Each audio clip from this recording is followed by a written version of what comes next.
Hey, what's up guys? Welcome to X Japan. Welcome to a new video. This time we're going to be looking at Kanami Tono from BAND-MAID'S full live guitar rig, including our guitars, amps and pedals. I love looking at guitarists that admires equipment and rigs. It's just super interesting to see what they use to create their specific tone. There isn't a whole lot of information online about Kanami's rig, but done my research, and in my Domination tab book they actually have a picture of all their rigs, a lot of detailed descriptions and pictures of exactly what equipment they use, so I'm going to be using that for this video too. So let's get into it, and those of you who are watching this in the future, I'm talking about 2018/2019 period of BAND-MAID, so you never know, in 5 years time she might be using stuff completely different to what I'm talking about, but for now this is her rig, so let's get into it. Okay, so early on in Kanami's career with BAND-MAID she was using Tone guitars. She had two models. They're a Japanese guitar company. She had the RH and she had the 2H signature. I don't know if the signature means it was her signature. I doubt it. I think they just make custom ones. That was the green one. I'll put pictures up now. So she had the red one. She uses that in a lot of the videos, a lot of the early videos, and she probably used it recording the first couple of EPs and the first album, the Made in Japan album. She's definitely a fan of the single coil and the humbucker sound, and that's why she had both, and you can definitely hear that there's both on those recordings. Now that she's moved to PRS, she's got the coil split function, so she can get the two different tones with one guitar, which is a lot easier for her. So now, as far as I can tell, she uses PRS guitars exclusively, and she goes between two different models. She has the custom 24, which is the 24 fret guitar, and she has the 408, which has the 408 pickups in it. And with the 408, she gets a lot more tone options. She has the coil split and she can choose different pickup combinations. The 408 gives her actually up to 8 different sounds she can get out of one guitar, which is pretty awesome. And also I've seen a picture of her with a Santana SE signature guitar, and of course she has a Santana signature, as Santana is her favorite guitarist. Okay, so moving on to amps, Kanami uses a Mesa Boogie triple rectifier. I don't really need to explain why she uses that amp. It's an absolute monster. Pretty much an industry workhorse. Used by the likes of Metallica, Alter Bridge, Mark Tremonti, loads, so many to name. And she's gone for the triple rectifier, which is the most powerful amplifier that they make, coming in at 150 watts. So that's an absolute live monster. They have a really chunky, fat sound without losing any note clarity, and that's the reason why so many heavy bands have used them, just because they can get such a fat, heavy tone out of them, but you can still hear every note, which is amazing. It's a 3-channel amp. There's no way of really knowing what channel she uses, but when I start talking about the pedals, we'll see. I think she probably uses just the clean and the first crunch tone, and then the rest of the tone is just pedals. Okay, so pedals. So on the picture that I'm putting up just now, you can see they show her full pedal board, and they have a list of all the pedals she uses. So I'm going to go through them now in order and put pictures up, and we'll talk about each one, and then at the end we'll talk about what they all mean. Okay, so the first pedal on the list is the Digicheck Drop, and this basically just allows her to detune her guitar instantly. They have some songs which are in standard tuning. They also have other songs which are tuned to E flat. So instead of trying to tune a guitar all 6 strings before each song, or swapping guitars like some bands do, she can just keep one guitar, hit the pedal, and it just drops a semitone down or a tone. It's an awesome pedal. I have one on my board as well. Next on the list is a full tone OCD overdrive pedal, and this basically just fattens up the tone, gives her extra gain, doesn't really change the sound of her amp too much, which is just what you want from an overdrive. That's all you want really, it's just extra gain, keep your amp tone. Next on the list is a Friedman Buxom Boost, and this is a boost pedal, which also has an EQ function as well, which I think she utilizes. So basically she can boost the signal, it adds a little bit more gain, just adds more signal coming into, going to the amp from the guitar. It also has a tight switch, which basically the louder an amp gets, the bottom frequencies can sometimes get quite muddy. So the tight just basically tightens up those low frequencies and just makes for a much more defined sound overall. So she probably uses that quite a lot. Next on the pedal board is a Pete Cornish OC1 compressor, optical compressor, and she will have this on pretty much all the time. The compressor basically just takes dynamics, takes the high and low dynamics, just brings them all together. So you basically get a much more even sound, which is great for solos. You don't lose any. Some notes might be louder than others, and the compressor just helps keep everything nice and even.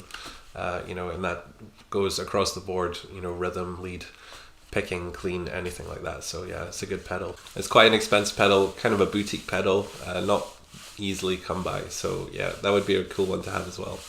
Okay, so next on the list is a Free the Tone Signal junction box, which is basically just a box that you can plug all the pedals into. It just keeps everything nice and neat. It means you don't have to kind of link them all together. They can all just go through the junction box. And yeah, it just keeps the pedal board tidy, that's all. Next on the list is Eventide H9 Multi-Effects box, which basically has every effect you could think of under the sun.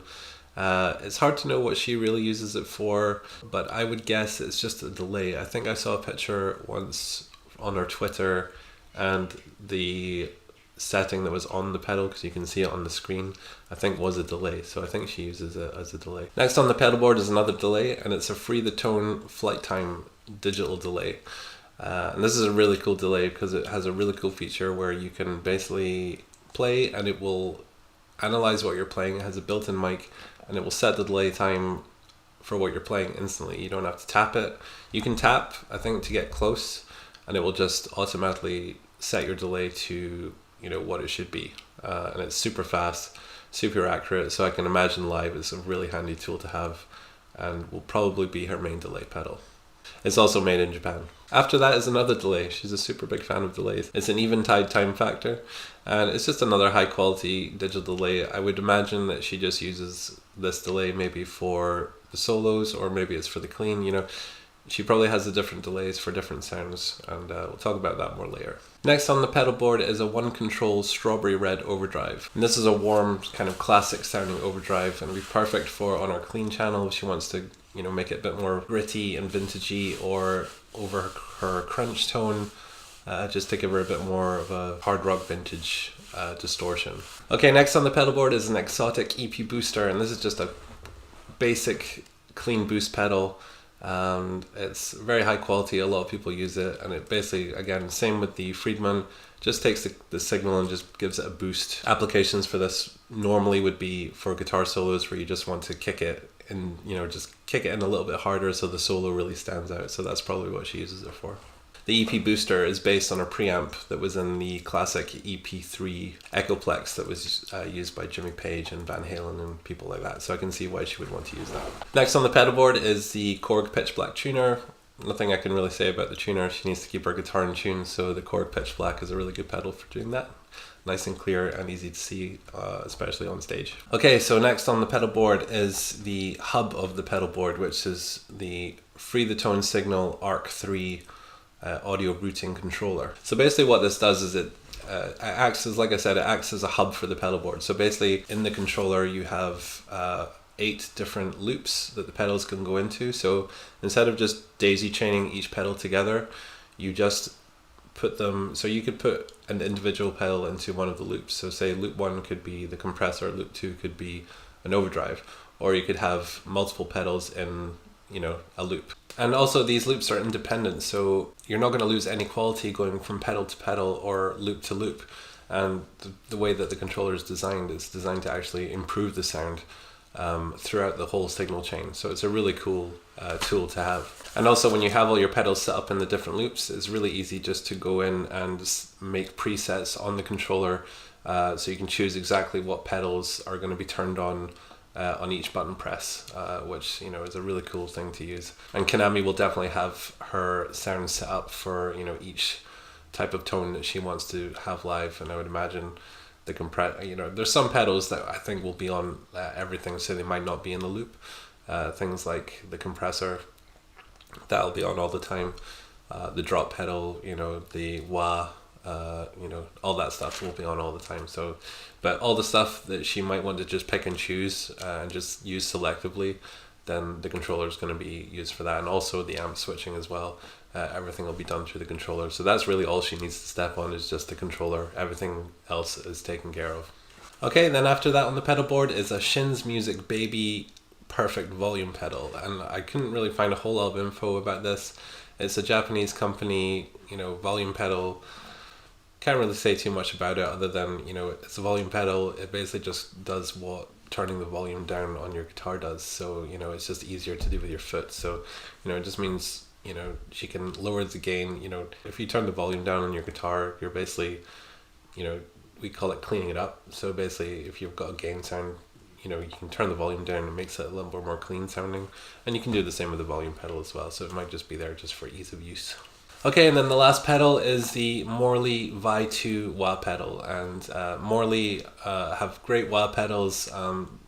The reason people love Morley wahs so much is just that they have to turn the pedal on. As soon as you push the pedal on, then the wah comes on and it engages. So it just means that, you know, there's no, with Dunlop pedals, you have to, you know, really push down hard on the toe to turn them on. But with the wah, with the Morley, all you have to do is just start using it and then it comes on. And the Steve Vai version has contour controls, so you can really contour the frequency of the wah and you can dial in exactly the right kind of wah that you want.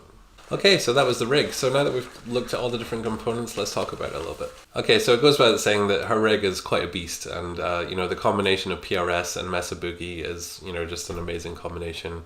And, you know, people like Mark Tremonti, you know, that's what they use, PRS with Mesa Boogie. So yeah, it's a tried and tested tone, absolute killer sound. So yeah, it definitely suits her. I think the move to PRS guitars as well was a super cool move, good move for her. They just seem to suit her so good. And, you know, they suit her visually as well. They just look amazing on her. It makes me want to have a PRS. Okay, and then onto the pedal board. And if you know, it might look quite complicated at first. You know, there's quite a lot of pedals on there. But if you break it down, it's really not that complicated. She actually has just, you know, she has a lot of pedals that do similar things that she will probably use for different situations. For example, you know, she has 3 delays, but I would imagine that she uses, you know, each delay for a different sound. So one for the clean, one for crunch, and then one for her boost and like solo sounds.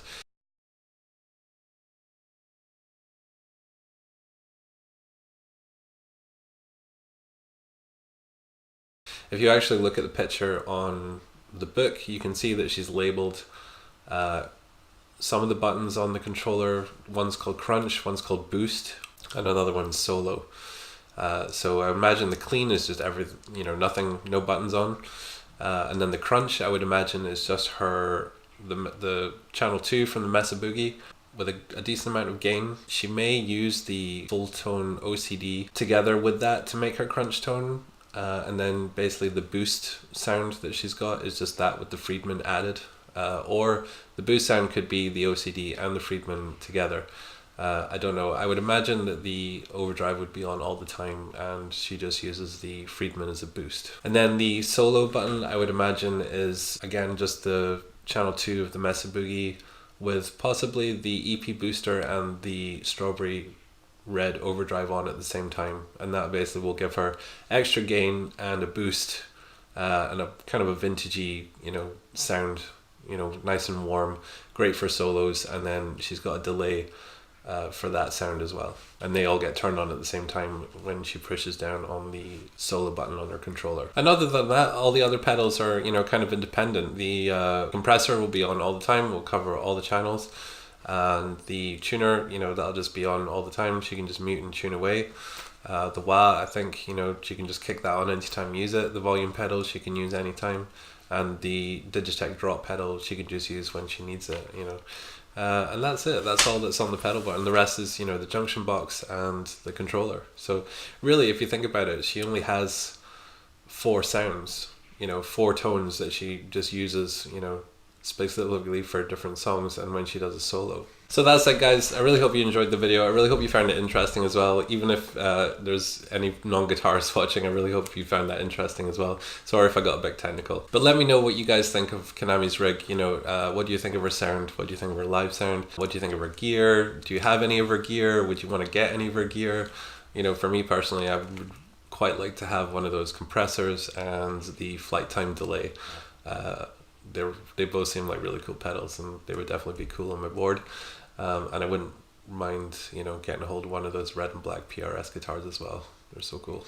Thank you guys so much for watching. If you're new here, please subscribe. There's going to be a lot more BAND-MAID videos and a lot more Japanese music videos to come. Please leave a like, and if you want to check out any of my other videos, you'll probably see them floating around my head right now. And yeah, that's about it, guys. So thanks again so much for watching, and yeah, leave a comment. Looking forward to hearing from you. So until next time, guys, take care, and we'll see you later. Bye.